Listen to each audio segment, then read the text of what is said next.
I'm David Knowles, and this is Ukraine, the latest. Today, we discuss Russia's offensive in the Donbas, ask our China correspondent, Sophia Yan, how the war in Ukraine is being understood in Beijing, and we hear from Sarah Newey, the Telegraph's deputy global health editor, who's been on the ground in the Horn of Africa, seeing the impact of the war on food supplies firsthand. This hideous and barbaric venture of Vladimir Putin must end in failure. Nobody's going to break us. We're strong. We're Ukrainians. Every weekday afternoon, we sit down with leading journalists from the Telegraph's London newsroom and our teams reporting on the ground to bring you the latest news and analysis on the war in Ukraine. It's Tuesday, the 31st of May, day 97. And today I'm joined by Nicholls, the Telegraph's Defence and Security editor, Francis Dearnley, assistant comment editor, and Sophia Yan, the Telegraph's China correspondent. I started by asking Dom and Francis for the latest news from the battlefront. Well, hi David, hi everybody. It's been a day of increased fighting in the Severodonetsk area. There are reports that up to half of the city of Severodonetsk has been, if not overtaken by Russian forces, and certainly has Russian forces in the city there. They are uncharacteristically going into a very large urban environment. I think that implies how seriously Russia takes the capture of that city, and indeed that will then likely be the last pocket of the Luhansk Oblast that falls to Russia. So I think what we're seeing is the push for that geographic line. I would say that, and this happens in war, there are reversals, there are successes, there are setbacks. This will be a setback for Ukraine, as we've mentioned many, many times on this podcast. However, it is still a very, very small incremental gain by Russia, largely or mostly artillery-led. They are pulverizing the ground and then sticking a flag on top of the rubble and saying, conquest done. So yeah, it's a Pyrrhic victory, I would suggest. I'm not meaning to downplay it at all. I advise strongly against veering from it's all brilliant or it's all doom and gloom. I mean, this is war. Okay, this is what happened. So yes, it will be a setback for Kiev, and it will be a victory here for Russia. But I mean, look, it's been 2 weeks now since we've said, wow, they've pushed on west from Popasna, and they're making incremental gains. I've said many, many times that they've got their combined arms mojo together, and they are knitting together infantry with the armour, with artillery, with engineers, with air, and so on and so forth. But I mean, it's been 2 weeks since they got into Popasna, and they've not been able to link up with Liman and cut off that pocket of the Donbas, the Severodonetsk pocket. So I mean, we shouldn't say, they're busted flush, they're having to call up 262 and they can't go anywhere. But equally, neither should we say, well, this is it, this is the end of Ukraine. There's a huge amount of the Donbas still to go. If that is what Russia, if we can take them at their word, plot spoiler, no, we can't. But if we take Russia at their word and they say that they're just after the liberating the Russian-speaking peoples of the Donbas, there's still a huge amount of real estate in the Donetsk Oblast to go in order for them to do that. And they've shown how slowly they can creep forward in this pocket here. So I think it's some way before a major territorial gain is made. So I've rambled on a little bit there, but I'm sure we'll come back to that. Elsewhere around the front, we see Russia increasing their pressure in Kharkiv. Remember, they were pushed out of the north and northeast of Kharkiv a couple of weeks ago. They're still maintaining pressure up there.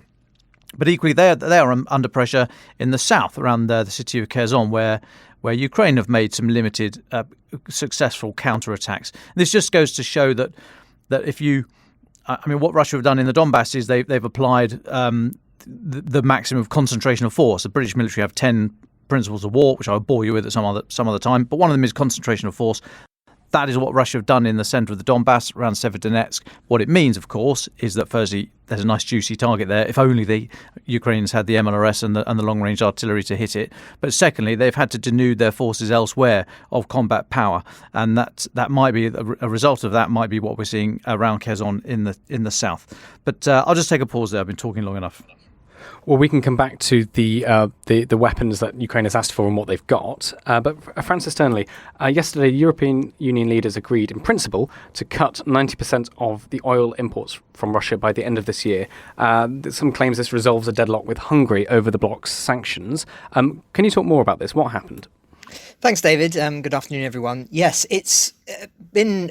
If we talked about this war in the context of the first stage, the first phase, in military and diplomatic terms, I think it's fair to say that Ukraine won that phase. It broadly unified the Western world in providing support for it. But I think as we enter now this second phase, the question is whether it can win this in the way that, in the manner it did the first phase, as the support provided by the European Union and NATO allies begins to bite. And of course, we've talked already previously about the cost of living crisis and the pressure, increasing pressure that democratically elected leaders are having within Europe and the wider West, and so these tensions that were once very clearly, were hidden once and are now are much more playing out in public within the European Union, has now focused in on this one issue of oil imports, not gas, but just oil imports. As you say, the European Union has agreed in principle to cut 90% of oil imports from Russia by the end of this year. That resolves a deadlock with Hungary, who were the toughest on the European Union with regard to the amount of oil that they still wish to buy from Russia. Now, it is considered this a significant moment, a considerable diplomatic achievement, that the European Union has managed to find a way forward that offers broad support among the 27 member states. But of course, seeing this tension playing out, seeing the manner in which Hungary and other countries have been more reluctant to completely wean themselves off Russian oil and gas is in some ways playing, I think, to Putin, into Putin's hands, because he firmly believes, and with some evidence, as we've seen in the recent days, that the longer the war goes on, the greater that these tensions will spill over within the Western world, and ultimately interest in the war will fade, and the pressure triggered by the energy and economic consequences of the war will eventually lead to compromises needing to be made and some sort of peace deal signed with Ukraine that may or may not grant Russia some territorial gains. So that's the sort of backdrop to this, and it's been interesting. I've been reading some of the European reaction to the deal. Obviously, as one would expect, in Hungary, this has gone down extremely well amongst the sort of the state media there, saying that Viktor Orban has protected Hungarian families. In Germany, the sort of analysis of this is mainly around the sort of fierce row behind the scenes and the sacrifices that were willing to be made, but ultimately there had to be certain exceptional rules that were overtures made to some of the other powers that were less willing to wean themselves off Russian gas. Interestingly, in Italy, there's discussion about just how the extent to which this sixth round of sanctions is now considerably watered down to what was initially proposed. And if that's true, then as I think it is, it does suggest that some of that unity that I mentioned in the first phase of the war is fading. Just one final remark on this issue of oil. We've been talking about it in these terms of sort of blanket bans, etc., and I think we all imagine this sort of visual image of a tap being turned off and then purchasing oil or gas from elsewhere. But actually, there's increasing evidence that there are loopholes in this embargo that means that plenty of oil may still be actually getting through both to the UK and to the rest of Europe. It's done through this sort of process of basically mixing. So if Russian diesel, which the UK imports in large quantity, is mixed with fuel from somewhere else, say, then it magically sort of no longer counts as Russian. in terms of how it's measured. And this, of course, is the case with many other countries that are buying their oil from elsewhere. So I just wanted to mention that because, as I say, a lot of creative trading is taking place, which I think muddies the waters somewhat and explains, I think, the rather concerning fact that actually, in terms of shipments of oil from Russia, are at a 3-year high. And one would not be expecting that, given the pressure that, at least as far as the European Union concerned, is being put on Russia. So I'll pause there, but this is a very complicated area. But progress is being made, but I think progress more slowly than in those initial weeks of the war. And that is perhaps a point of concern as we think longer term about the duration of this conflict. Well, before we talk about weapons, let's quickly talk about the continuing Russian blockade of Ukrainian seaports. Volodymyr Zelensky has said that the blockade is preventing Kyiv from exporting 22 million tons of grain, and he raises that the threat of famine in countries dependent on this grain is now here, and also suggested yesterday that this could create a new migration crisis. We will have an interview later on the podcast with Sarah Newey from our Global Health Desk, who's in the Horn of Africa to see conditions for herself on the ground. But before that, Francis, could you just take us through what Zelensky was saying and why? Yes, well, you say you've summarised it very well. That it's this idea that there's a threat of a new migration crisis, not alleviated but accentuated by the food situation. We've talked many times on the podcast about the amount of Ukraine being this sort of image of the breadbasket of Europe and actually the wider world. And of course, that when its grain supplies are cut off, then that has a huge impact. And just to sort of give this into a broader context, I was reading a piece in the Economist a couple of weeks ago that was saying that, the longer that the war does drag on and the supplies from Russia and Ukraine are limited, the kind of metrics we're talking about here over a prolonged period are hundreds of millions of people more likely to fall into poverty as it's measured by global indexes and things. And of course, in terms of the impact that will have, you get accentuated political unrest, not only people starving, but children's development being stunted, which has very prolonged and harmful effects. So it was already a terrible year, 2022. China, I'm sure Sophia can talk about this, as the largest wheat producer, had basically delayed its planting this year, so I understand. And so it may be some of the worst ever yield as a consequence of poor weather. The Horn of Africa is being ravaged by drought, and you've got Ukraine and you've got Russia. So this is a very serious issue, and one, of course, that the global community is looking at very closely. But I think until we really feel the impact here, and I say here in terms of in Britain and in the Western world sharply, I think it will remain a background issue until suddenly it's no longer able to be a background issue. And I think democratically elected political leaders are looking very closely at this and worry about their own stability, because you can bet your bottom dollar that as reasons to be elected out or not elected by the public, number one or near the top of that is of course going to be not being able to put food on the table. So a big issue, and one that no doubt will be at the forefront of our analysis in the coming days and weeks.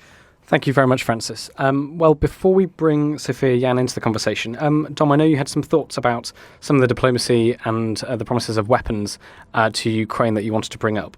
I'm just aware that we haven't chatted much about Joe Biden's comments about long-range artillery, or the comments he made about not providing any weapons that could strike Russia, and the confusion that caused. It'd be great to hear someone from the Biden team, actually, if they were able to get in touch and sort of give any clarification on this. That'd be wonderful. But essentially, Joe Biden said that he didn't say that he was acting because he was worried about the provocative stance any further weapon supplies to Ukraine might be perceived by Russia, and another step up the escalatory ladder. However, he said that it wouldn't be supplying weapons to Ukraine that could strike targets in Russia. So on the face of it, a completely nonsensical statement, because actually any weapon can be fired into Russia. Small arms. Even I could fire a 9mm pistol into Russia if I was 5 meters away. So the weapons that have already been supplied can strike Russia. And so on the face of it, it didn't make sense. And if you need any justification or any small p proof that this was a mistake, you've got Dmitry Medvedev, former Russian Prime Minister and President, when he was doing the sort of hokey-cokey with Vladimir Putin in the president's chair. He's now Russia's Security Council chairman. But he came out this morning and said that the statement from Joe Biden was, quote, rational. So if you've got Dmitry Medvedev backing you up and saying that what you're saying is a smart thing to do, then you should possibly chalk that one up as another gaffe, which I think it was, or it certainly needs qualification. Now, it's being interpreted as America saying that whilst it may well supply MLRS, the multiple launch rocket systems, which can go huge distances, hundreds of kilometers, but America might be edging away from supplying the ATACMS, which is the Army Tactical Missile System. This is a GPS guided, so satellite guided munition that can go about 300 k's, 190 miles ish, but very, very accurate, very capable. Basically, a surface to surface ballistic missile in effect. Sorry, it's not ballistic because it doesn't go by gravity. It's GPS guided, but a very accurate missile that can go a very long way. So this could be a kind of missile that could strike much further into Russia, and that might be deemed by the Biden administration as an escalatory step too far. The M777 howitzers, the towed howitzers that they've been supplying, I think about 90 of which are currently in theatre in Ukraine out of, I think, 110 they've promised. I mean, these can go 30 or 40 k's. So from the outskirts of Kharkiv, they'll be able to hit into Russia. They'll probably be able to threaten Belgorod, to be honest, the big logistics supply dump in Belgorod. So it is a nonsensical statement. It's being interpreted as a message saying that the really long range stuff is not going to be supplied. But it's just a statement he didn't need to make. He didn't need to put himself in this position where people are now second guessing, backtracking, whitewashing the statement, etc., etc. So I don't know why President Biden does this. He puts himself in this position. It's a gift to Russia. Whilst it might be interpreted, if I've interpreted it correctly, and that is the interpretation that Ukraine have taken from it, they might go, oh, blimey, that was a bit of a mistake, but they're still going to supply us with a lot of good stuff. But even if that's the case, you can't help but feel for the Ukrainian fighters listening to this stuff, thinking, "Oh, come on! When are you going to go all in on this?" It's just a mistake that didn't need to happen. I don't think there'll be any more comebacks from it, because I would imagine the administration would just want to put it to bed and move on, because to try and justify it now will probably get them into even more political wrangles and poor messaging to Russia. So I imagine they will say nothing more and move on, and it's left to us to sort of nitpick over the ashes and see what we can draw out of it. But I think it was a mistake that Biden didn't need to make. Thanks very much, Dom. Sophia Yan, thank you so much for joining our conversation. We've had Sophia on this podcast a few times before, actually towards the beginning of the war. So it's been a few weeks since we've heard from you, and we've heard from how the Chinese position has potentially evolved. I guess my first question is the war in Ukraine still big news in China? Is it something on the news covered daily, or has it really faded out of the public consciousness? The answer to that is both yes and no. And it's great to be back on with you guys again. Chinese state media is still covering the war in Ukraine. And as usual, Beijing continues to trumpet the Russian side, including all of the disinformation. Everything that Russia's saying, China's happy to escalate and amplify. But you have to remember that China never had wall-to-wall coverage the way many international news outlets did, like ours. So much of what the Chinese public knows and understands is what has been presented via official channels.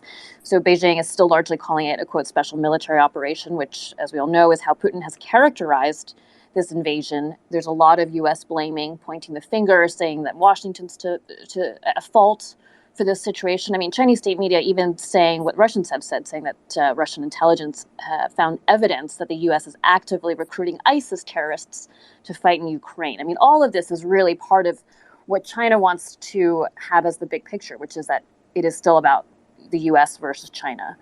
and that China is somewhat on side with Russia, which is very different from what they say publicly. Publicly, Beijing keeps saying that they want to be neutral, that they aren't taking sides, they want to see peace in the world. But of course, then you see what's in state media and the kinds of calls that they have, the kinds of diplomatic outreach that they have. They haven't really had so much with Ukraine, but they've had plenty with the Russians. And so you see how what they say and what they do absolutely don't match up.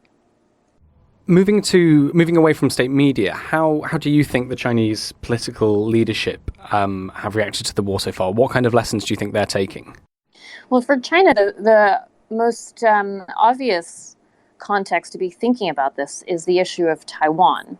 Now, the difference between Russia, Ukraine, and China, Taiwan is that Beijing views Taiwan as this inalienable part of the country. They brook no dissent. They consider Taiwan part of the mainland. There's no question about it. And so it's actually even more a deeper attachment, I would say, than Putin's obsession with Ukraine.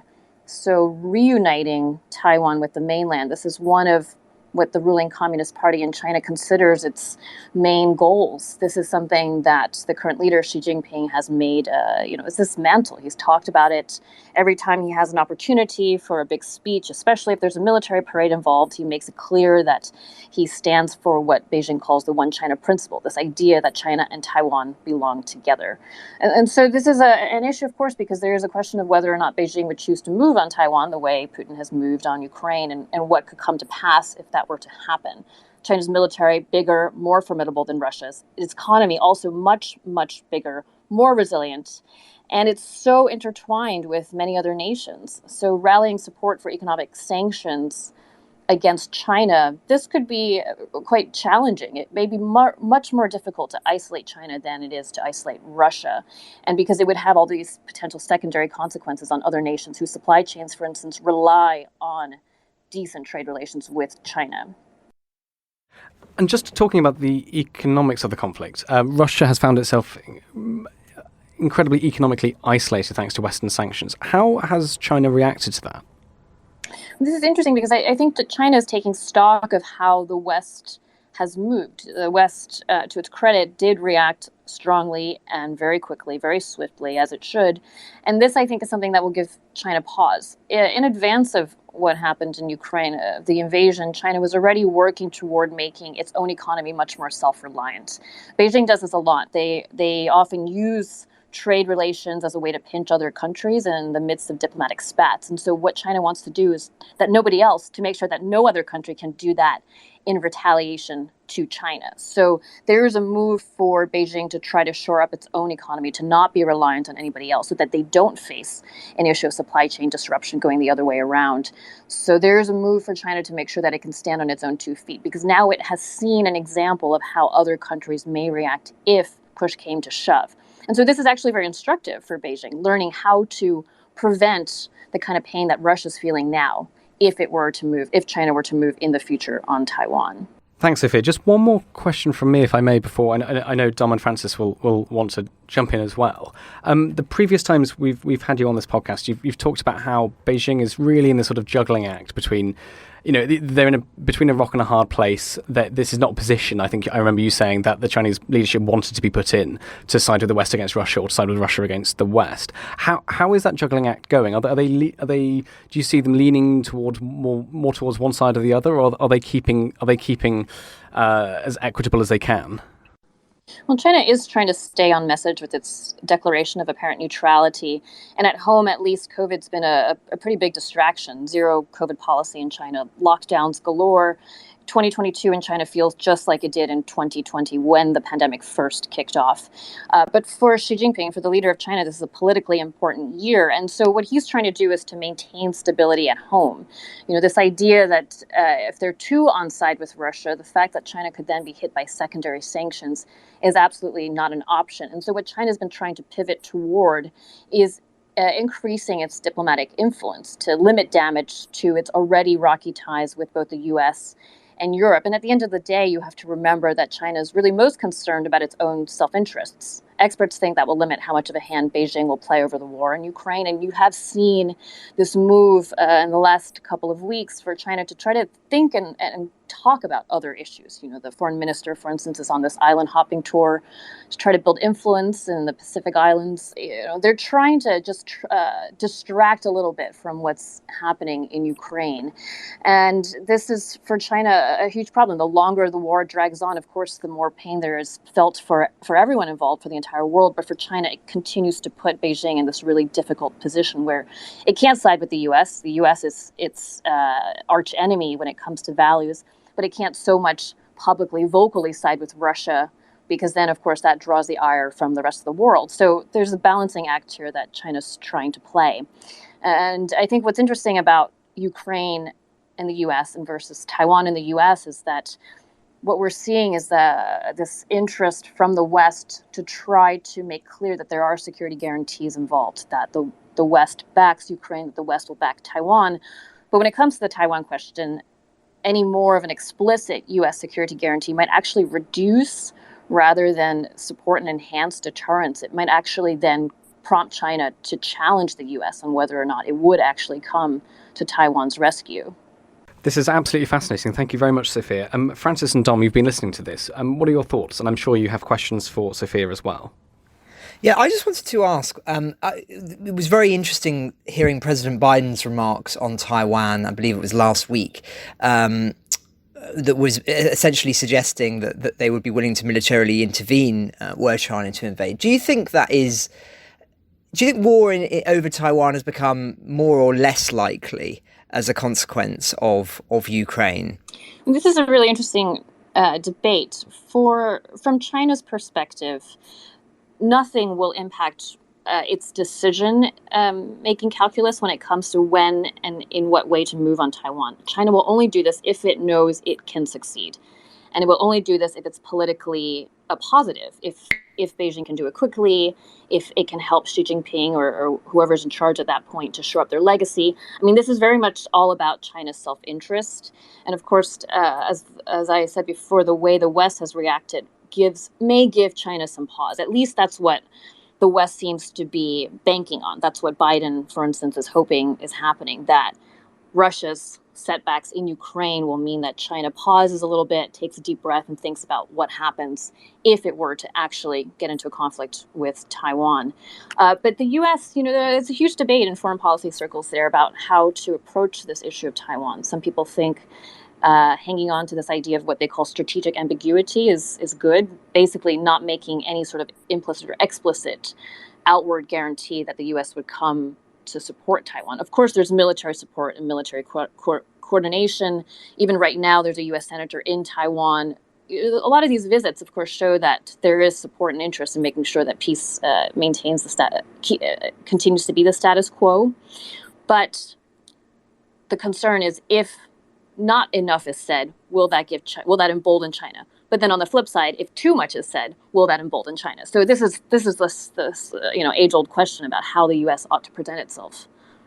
Just as a follow-up to that, I think it's fascinating hearing your perspective on this. I mean, one of the things that we've talked about many times on this podcast is this idea about whether we are, in a sense, already in a second Cold War with China, with Russia and other autocratic regimes, and it's just a matter of time before the West wakes up to that. Or perhaps, as we've discussed as well, that's overestimating Russia's importance and military capabilities particularly. Do you think that this has pushed autocratic regimes closer together, or do you think actually this is making China most specifically think twice about how it needs to operate on the international stage? Honestly, China seems to want to have its cake and eat it too. China, especially Xi Jinping, is interested in working with Russia to create a new international system, one that's shaped to their benefit as opposed to a world order dominated by the U.S., the broader West. Russia is obviously key to making that happen. And so the two, China and Russia, have a strategic partnership aligned on values. They're not allies in the Western sense, in that they aren't going to help each other out no matter what, but they'll help each other out when it works for both of them. So very much opportunistic frenemies. But at the same time, China wants to play friendly to a certain extent with the US. I mean, China does see the US as a strategic competitor, as a rival, but this is a globalized world that we live in. China and the US have to work together. I mean, they have to somehow maintain the peace between the two of them. And China is very interested in having stronger ties with Europe, particularly on trade. So it's a really tough high wire balancing act right now for China. They want to be able to maintain what they think is the superior political system, this authoritarian regime. They don't want other nations to be commenting or meddling on their internal affairs, so they don't want anyone to say anything about Taiwan or Hong Kong. But at the same time, they want the West to at least be somewhat on side enough to ink those business and trade deals, right? This is important for the economy for China, the world's second largest economy, already suffering also from the pandemic still 3 years in. So it's really complicated. I mean, China wants to play hardball, but also be friends. And I'm not sure you can really have it both ways. If I could jump in there, I'm sorry, Sophia, this is another have it both ways type question. China wants stability to trade and grow and all the things you've been describing, but at the same time wants instability to shake up the international world order, the peace from the Second World War, and in those ways is quite helpful for China. What the questions this war is throwing up for the world. I just wonder where you thought we were, or sorry, where China is on that. How much instability is enough, and what kind of things might be deemed too much? What would cause? What actions could Russia take that you think China might view as just going a little too far, introducing too much instability to the equation right now? From Beijing's perspective, I would imagine this is already going too far. China will never obviously admit that. They welcomed Putin with, arms wide open right before Putin moved on Ukraine. He visited Beijing. He was the first state leader to visit China since the pandemic kicked off. First world leader that she met in person, face to face. I mean, she's been very worried about catching COVID himself. He hasn't left China for nearly 3 years at this point. So it was a big show.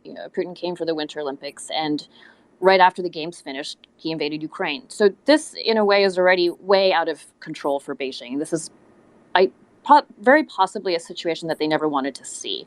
And it's also possible that they thought if this were to come, that it would have been resolved already by now. We don't really know what Putin said to Xi and what came back in those conversations that they had. But right now, this is already way out of control for Beijing, because we're talking about sanctions from the West to Russia that can impact China. They share a massive land border, so China doesn't want any sort of political instability or strife. There's been this big question of what sort of support China may offer Russia, what sort of material support, whether that's supplies, because they share that land border, military support, any sort of buffer on sanctions. But again, China doesn't want to be put in that position. On values, yes, they side with Russia, but how much pain are they willing to take for their neighbor, for Russia? Is it worth that? Is it worth this sort of damage and this extra strain to China? And from Beijing's perspective, I would think that they would really say no, because this year is a banner year politically for China. From their perspective, this is, in July, the 25th anniversary of the handover of Hong Kong from the Brits back to Beijing. Then later this fall and next spring, Xi Jinping is expected to take on his third term, this unprecedented third term. So all China really wants is to be able to say that it's got good relations with the world, that it's got the domestic economy under control, that it's conquered COVID, that everything is just peachy. And all of this entire war in Ukraine is making it really very difficult for them to be able to do that. And just one final one, if I may. I'd be interested if you had a view on China's view of the Quad, so the US, Japan, India, Australia group, not an alliance, but a group. And I wonder if China would look at the effect that Russia's invasion has had on NATO, i.e. Sweden and Finland applied to join, almost certainly going to do so once we get over the troubles with Turkey's President Erdogan. So I wonder if China looks at something like the Quad and something like AUKUS, the Australia, UK, US deal, the science and tech and military deal, and sees that whilst on the one hand, yes, the world needs to trade with China, of course, and any military action I hope they're taking the lesson that there's no definites here, that this idea that a much larger Russian force is just going to walk into Kyiv and end up showing to be a fallacy. Whether China's taken the view that it's not, war is not easy, it's not straightforward. And do you think that they fear alliances and groupings such as the Quad or an expanded Quad building up against them? This alliance or this international coming together of groups. Do they actually worry about that, or are they just too big to not have to take that into account? To a certain extent, the allies banding together, the Quad you mentioned, the AUKUS deal, all of this does pose a challenge to China. And AUKUS is right in its backyard, right? It's next door, basically. And China's made a big push to try to grow its influence in that part of the world around Australia and the Pacific Islands. And that encroaches onto some U.S. territories as well, moving toward Hawaii, for instance. So it is of concern to Beijing, but at the same time, China's view, and the reason why China doesn't have traditional alliances the way the West does, is because it actually Beijing views those alliances as having been the downfall of the West, or the start, at least, of the downfall of the West. Beijing doesn't think that it makes sense to have a friend's back no matter what, through thick and thin. They're very much self-centered in that regard. And so that's a perfect example is China-Russia. They're not going to always have Russia's back. They will have Russia's back when it makes sense, when it's good for Beijing, but only when it's good for Beijing. And so again, that's why we're in such a complicated position for China right now and trying to figure out how to deal with Ukraine. I mean, China has, or at least did have trade ties with Ukraine, for instance. So it's trying to have its all its fingers in the pie, basically. And there are moves that China's making to try to counter the Quad and AUKUS. China tried to very recently curry more favor with India, even though it also considers India a bit of a competitor. It's a complicated calculation for China, absolutely. If I just have one more question, which I think connects all of the ones we've just been talking about, which is a rather fundamental one, I suppose, which is, do you think that China is in a stronger position now than it was, say, 5 years ago, or perhaps even in 2020 before the pandemic? Because obviously, according to traditional analysis, you would say any country around the world that in a sense, it's through its censorious laws and also perhaps even through concealment, was responsible for a global pandemic. I know that's debatable, but that's one argument as to what occurred in 2020. Normally you would expect that country to become something of a international pariah, but that doesn't seem to have been the case with China. And if anything, China's economic strength and stability in comparison to the West seems to be greatly elevated. So I just wanted to hear your take on whether you think China is actually in a better position now than it was only a matter of years ago. The more time that drags on, the more China's economy becomes intertwined with the world. There are so many nations, and we saw this very clearly at the start of the pandemic with PPE, even getting ingredients, for instance, for pharmaceuticals to make the vaccines. China's it's so intertwined with the ability for other nations to conduct trade or to build widgets, the supply chain situation.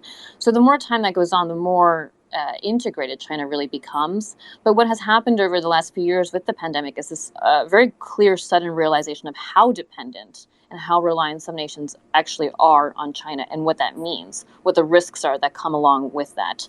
So it's a little bit of it's hard to say which way that's swinging.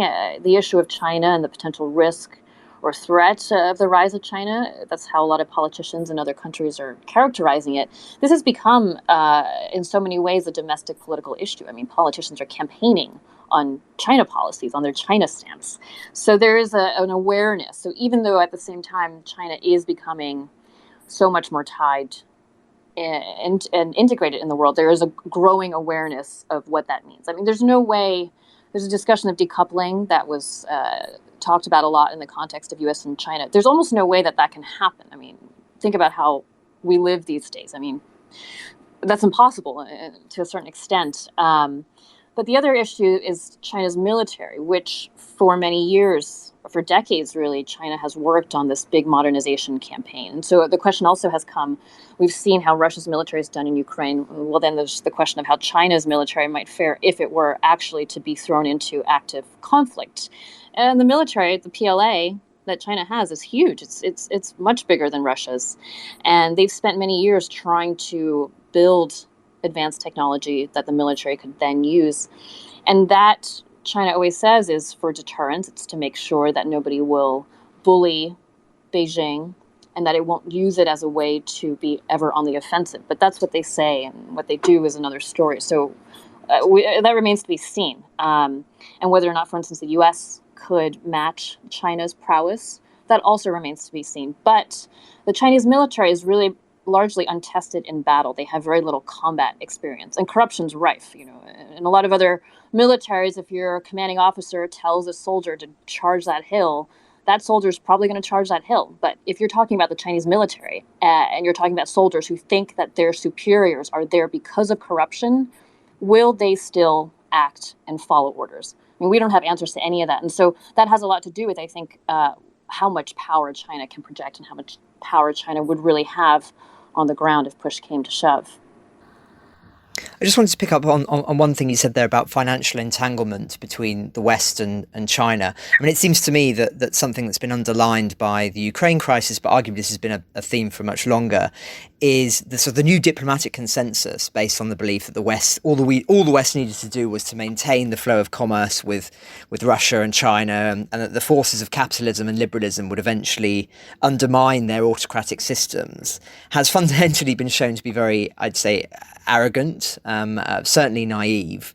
And as an addition to that, I think that this point about globalization is exactly why President Zelensky should be very concerned with the cost of living crisis and the food crisis and the energy crisis that's been triggered or at least accentuated by the war. Because ultimately, I think exactly as you say, financial markets are so entangled now that what may well occur is that whilst the hawks, the foreign policy hawks who've been very critical of Russia and China in recent years, they will be outmaneuvered by the looming economic catastrophe.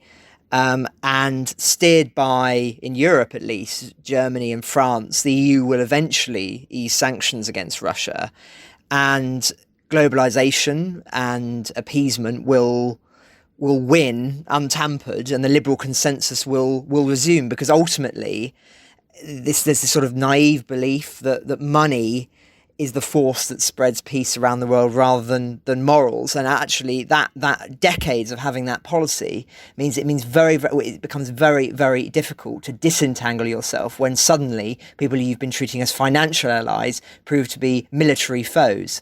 And I think I can't see a clear way out of this when we are faced with the economic ramifications of the war and the devastation that it may reap on, as I say, millions of people being lunged into poverty. And as a consequence of that, normally you would expect that financial concerns will trump any other. But yeah, interested to hear your take and hear if there's any hope, Sophia. I would say that even within China, for many, many years, especially coming out of the 80s, this is when the country was opening up its economy, the 80s and the 90s. I think if you'd asked anybody then living in the country and overseas Chinese, they would have said the same thing. Everybody expected that as the economy grew, for innovation to continue and for growth to continue, that China would have to liberalize in terms of values and rights, freedoms, various liberties. And when Xi Jinping came in 10 years ago, it's been 10 years under him, if you can believe it, time flies, there was a thought that he would be a reformer. I mean, he was of red heritage. He had a father who had a big legacy as well, but also suffered. And he was a bit younger. There was this thinking that maybe he would turn the ship the right way. But instead, he's taken the country really pretty backwards. I've been speaking to a lot of people lately, and the only way I can describe it is that we had the Cultural Revolution, then we had Tiananmen, and now we have this period of time. That is how tight things have become in China. It's something that nobody could have anticipated 20 years ago, 30 years ago. It's a system and a model that literally no other nation has ever done. And at least when it comes to the internal situation and stability within the country, what China's always banked on is that if they can continue to make sure that the next generation is economically viable and actually doing better, that its people will then buy less freedom. That this is the implicit sort of guarantee. This is the deal that they have been given. And it seems to be working. And that's also part of why the government is so concerned that the nation's economy is suffering under COVID. If they can't keep that guarantee, that economic guarantee going forward, then what happens? So again, this war in Ukraine makes that economic growth a huge problem. It's a challenge to whether or not China can maintain that particular promise it gave its people.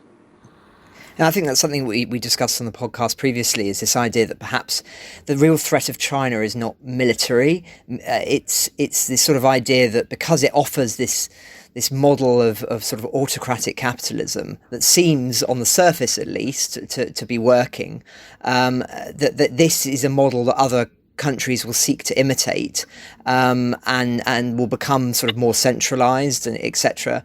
And as a consequence of that, it will be a sort of soft power success rather than a hard power success in the long term. But of course, it's far too early, arguably, to say that. But I think that's something to be sensitive to. But it's important when we're thinking about the context of Ukraine, that with China watching, with Russia watching, that their policy decisions, and of course their populations watching too, that will have big ramifications for that very question in the years ahead. Absolutely. I think that the Ukraine issue is obviously this is a very immediate concern right now in China and Russia, this sort of a long-term concern that they pose.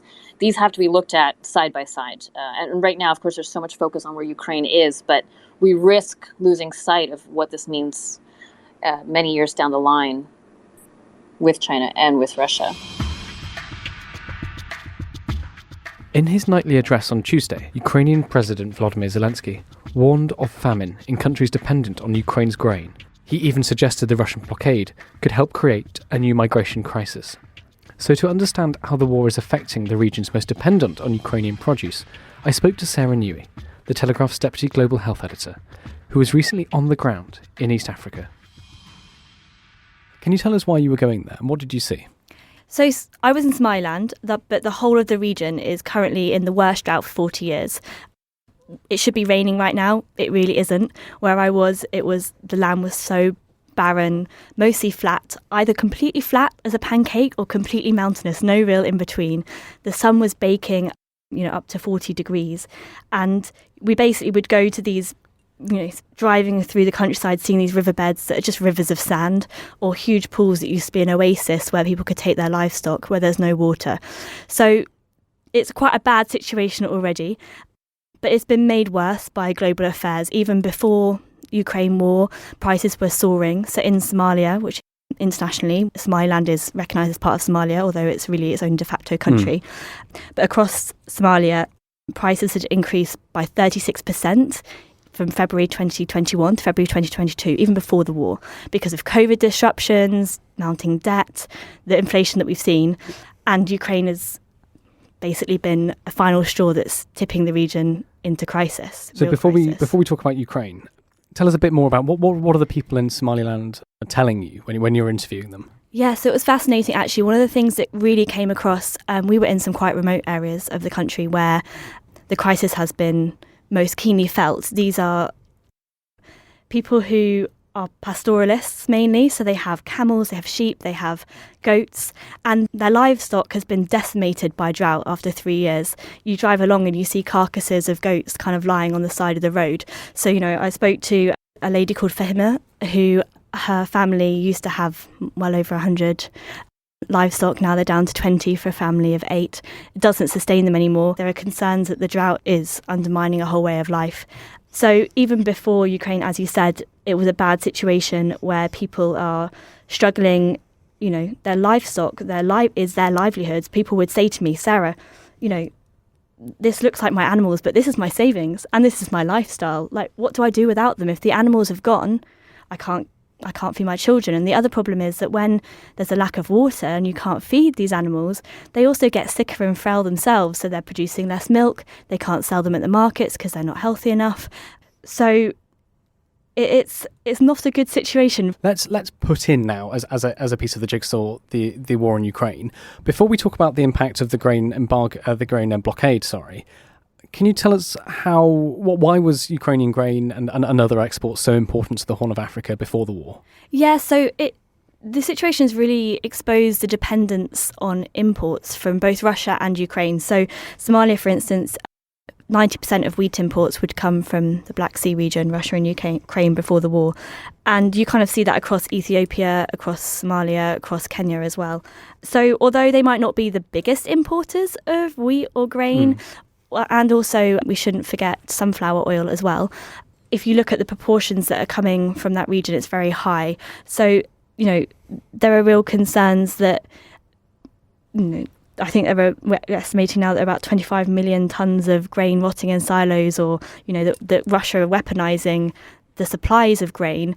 That's really going to hit the Horn of Africa badly, because as we've just been talking about, it was already a bad situation. It doesn't take much to increase the prices. So, I was on the ground, I was talking to a woman about their situation, and one lady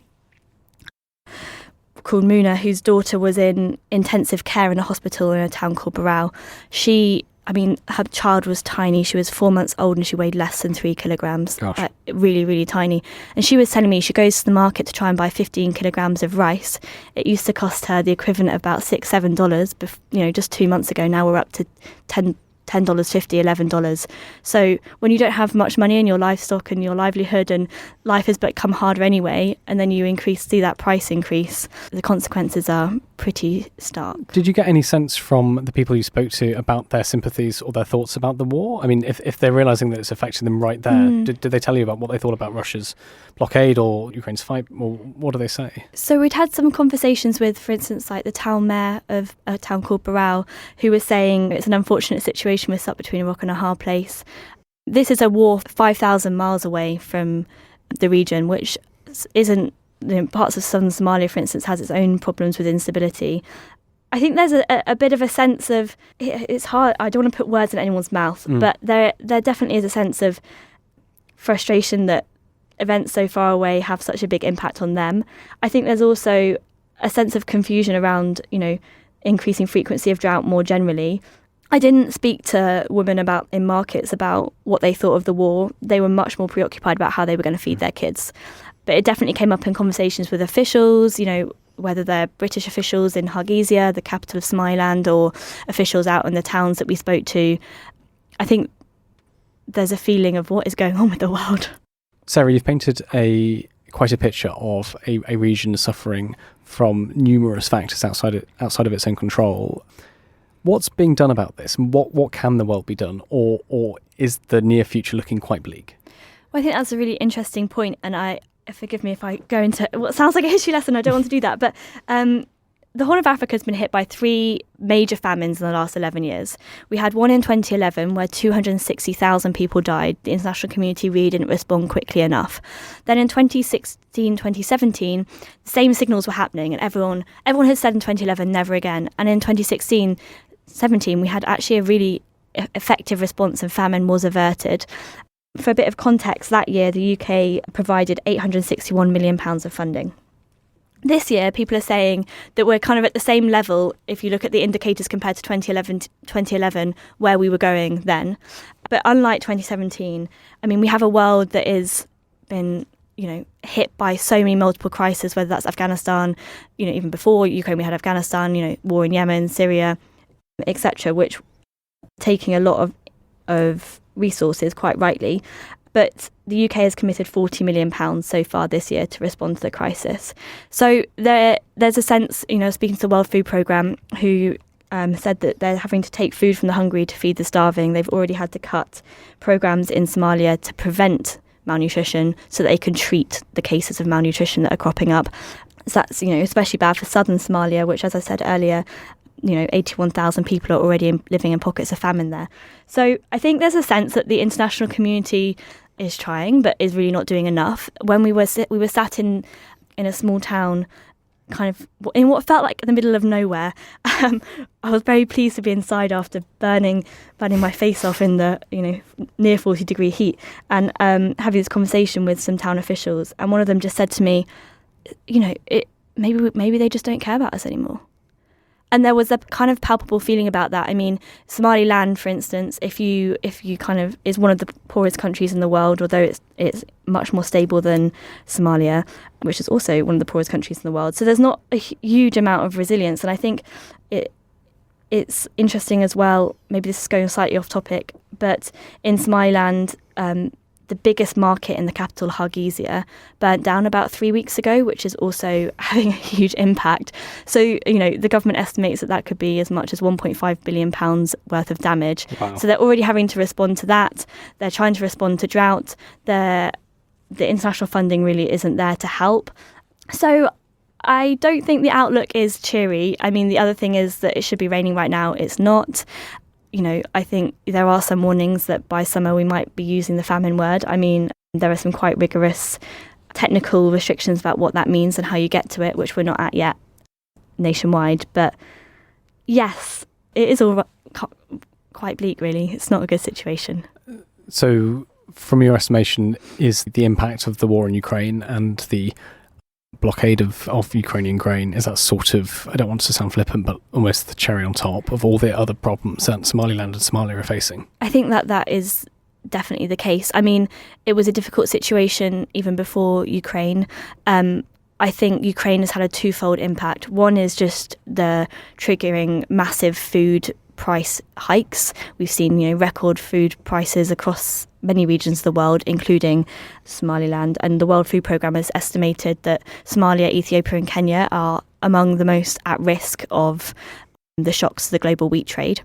But on the other side of the coin, we also, as I've just laid out, funding is an issue. And the war in Ukraine, as someone said to me, soaking up funds, soaking up aids. Now, quite rightly, what was going on in Ukraine is horrendous.